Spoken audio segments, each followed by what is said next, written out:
ఓం నమో భగవతే దక్షిణామూర్తియే నమో నమః.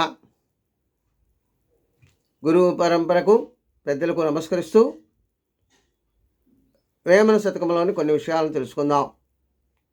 అవి ఏమని చెప్తాయంటే, ఆత్మశుద్ధి లేని ఆచారమదియేల, బాండశుద్ధి లేని పాకమేల, చిత్తశుద్ధి లేని శివ పూజలేలరా, విశ్వదాభిరామ వినురవేమా. మనం ఆచారాలు ఎన్నో పాటిస్తూ ఉంటాం. అంటే మడిగట్టుకుంటాం, బొట్టు పెట్టుకుంటాం, యోగాభ్యాసం అంటూ చేస్తూ ఉంటాం. కానీ లోపల మనం ఆత్మశుద్ధి కలగదు. అన్నిటి మీద తరతరాలుగా పోతూ ఉంటుంది మనస్సు. అలా దానివల్ల ఏం ఉపయోగం ఉండదని తెలియజేస్తుంది. కాబట్టి ఆత్మశుద్ధి ఉన్నప్పుడే ఆచారం ఉపయోగపడుతుంది.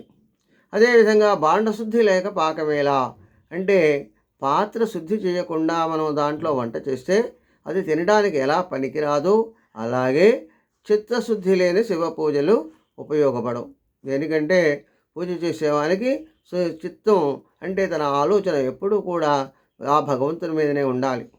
అలా లేనప్పుడు అవన్నీ నిష్ప్రయోజనము అని తెలియజేస్తుంది. కాబట్టి ప్రతి మనిషి కూడా తన యొక్క ఆత్మలో మంచి శుద్ధిగా ఉండాలి. అంటే త్యాగదాన ధర్మత కలిగి ఉండాలి, భక్తి కలిగి ఉండాలి, స్నేహశీలత ఉండాలి, ప్రేమ ఉండాలి, ఆత్మీయత ఉండాలి. అదేవిధంగా అహింస, నీతి ఇలాంటి సద్గుణాలన్నీ ఉన్నప్పుడే తను సన్మార్గంతో ఉన్నవాడవుతాడని తెలియజేస్తుంది.